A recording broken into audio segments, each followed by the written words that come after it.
నాకు ఇంకోటి చెప్తాను, నాకు ఆ రెండో సాంగ్కి జరిగిన డ్రామా చెప్తాను. అది బయట చెప్పలే, ఇప్పుడే చెప్తాను. లవ్ సాంగ్ చేసాం. నా కెరియర్లో I believe that's one of the best love songs. అది చేసిన తర్వాత మొన్న రిలీజ్ చేశాను కదా, మీడియా వాళ్ళకి పబ్లిక్ థియేటర్స్లో వేసి చూపించి ఇంట్రాక్షన్ కావాలి మిగతా స్టేట్స్లో కూడా అని నేను దాన్ని సెన్సార్కి పంపించాను, లిరికల్ వీడియో. కన్నప్పకి లవ్ స్టోరీ ఉందని ఆధారాలు ఏమున్నాయి నాకు చెప్పండి అని అక్కడి నుంచి నాకు లెటర్. సెన్సార్ వాళ్ళు నాకు I was like what this, he had a wife, her name was Neela. Okay, he had a wife, పాత్ర పేరు నాదనాథుడు, అవన్నీ ఉంది హిస్టరీలో.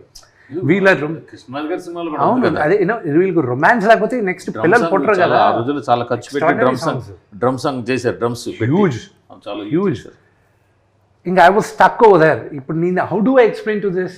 అదే శివుడు Parvati the biggest love story. Overcome అయింది అవ్వలేదు?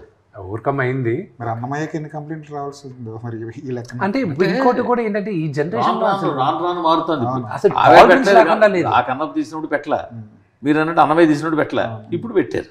అసలు జనాల్లో కూడా టాలరెన్స్ తగ్గింది. ఈ వోక్ జనరేషన్ అంటారు చూడు, అన్నిటికీ ఫీల్ అయిపోతూ, అన్నిటికీ హర్ట్ అయిపోతూ, ప్రతిదానికి ఇదవుతూ, ఎక్కడో దగ్గర కంప్లైంట్ చేసి. మీకు ఇంకోటి చెప్తాను, నా సాంగ్ ఇంకా ఆ లిరికల్ వీడియో శివ శంకరాదే జనాల మధ్య నేను చూపించాలని అది నేను తీసుకొని ఇలాగే థియేటర్స్కి వస్తే అది కూడా నాకు ఇంకా సెన్సార్ అవ్వలా. నోటుపై నుంచి ఎలా నీళ్ళు పోసాడు వాళ్ళు, నోట్ల నుంచి నీళ్ళు పోయడం ఏంటంటే అది పురాణాల్లో ఉంది కదండి అన్న. అవన్నీ అది రికార్డెడ్ ప్రూఫ్స్, దుర్జతి కావ్యంలో మిగతా సినిమాలో ఇదంతా. I had an issue with that. కానీ ఒరిజినల్ దాంట్లో ఏమన్నా పుక్కిట నీళ్ళు ఊసాడు అని ఉంది. రెండోది ఎంగిలి కూడా ఊసి అభిషేకం చేశాడని ఉంది.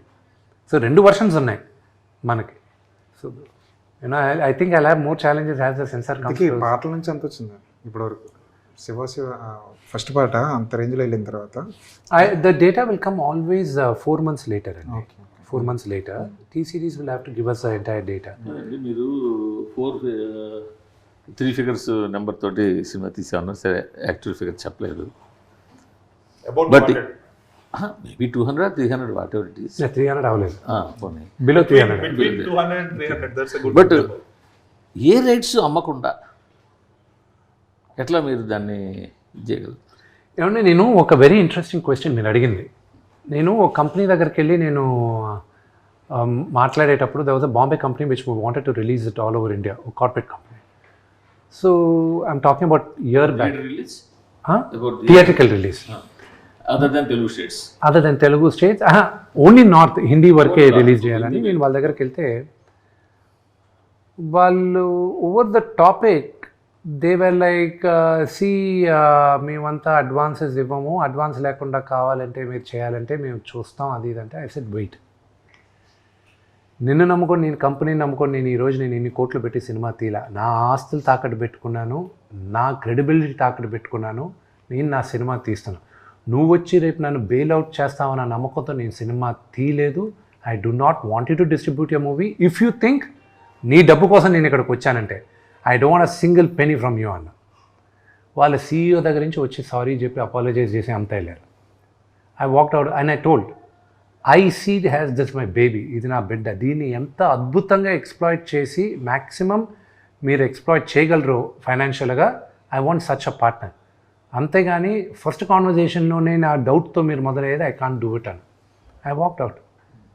అండ్ ఈరోజు చెప్తున్నా this is purely my own funded money, బ్యాంక్స్లో అప్పు తీసుకునే చేస్తుంది. Okay, no film finances, no traditional finance, అంతా బ్యాంక్లో పెట్టి బ్యాంక్లో నుంచి పెట్టుకునిందే. ఇది చేసేటప్పుడు మీరు అన్నారు ఇందాక ఏ రైట్స్ అమ్మకుండా, ఆడియో ఇప్పుడు కాదు, నేను గత 14 సంవత్సరాలుగా నేను నా ఆడియో అమ్మలా. రెండోది ఓటీటీ నేను అడిగినప్పుడు I wanted a very large number, they gave a via media number. But I was like no, if the movie is a hit, పెద్ద హిట్ అయితే what would be a number అన్నారు. They gave a very interesting number. They said ఈ movie కానీ ఇంత collect అయితే will give you this number అన్నారు. I said I get the check ready అన్న. Check ready చేసి పెట్టుకున్నాను. కానీ మినిమం గ్యారంటీ అమౌంట్ అదే ఉంటుంది కదా. నో, వన్స్ మీరు దాంట్లో లాక్ అయ్యారంటే మై అప్ సైడ్ ఇంకా ఎక్కువ ఉంది. ఈ రిస్క్ తీసుకోవడం వల్ల అప్ సైడ్ ఎక్కువ ఉంది. నాకేం ప్రిటీ షూర్ నేను ఖర్చు పెట్టింది థియేట్రికల్లోనే వస్తుందని నమ్మకం నాకు. సో అంటే ఓటీటీలో డిపెండ్ ఆన్ ద పెర్ఫార్మెన్స్ ఇచ్చేసారు. Yes, depend on the performance. ఎవరికి ఇచ్చేది ఐడియా ఉందా? వాళ్ళే అనౌన్స్ చేయాలి. You are not allowed suppose to announce. సరే. అండ్ ప్లస్ ఇప్పుడు 8 weeks గ్యాప్ అయితే ఉంది. 8 weeks. 8 weeks gap. హిందీలో multiplex release. Yes 100% multiplex release. So అంటే సో ఓటీటీ క్లియర్ అయిపోయినట్టే. యా ఇప్పుడు శాటిలైట్స్ ఇవి నెగోషియేషన్స్ జరుగుతున్నాయి. అవి ఇప్పుడు ఏమైందంటే మూర్తి గారు, నాకు దిస్ ఈ range of movie first time చేస్తున్నాను కాబట్టి I do not know how the sales are happening. So నా ఒక సేల్స్ కంపెనీని హైర్ చేసుకున్నాం, వాళ్ళకి అన్నీ ఇచ్చేసి వాళ్ళే అందరితోనే నెగోషియేషన్స్. నేను ఫ్రెండ్కే రాట్లా, ఈ నంబర్లు ఇచ్చేసాం మనం ఇవి కావాలని. Let them do it.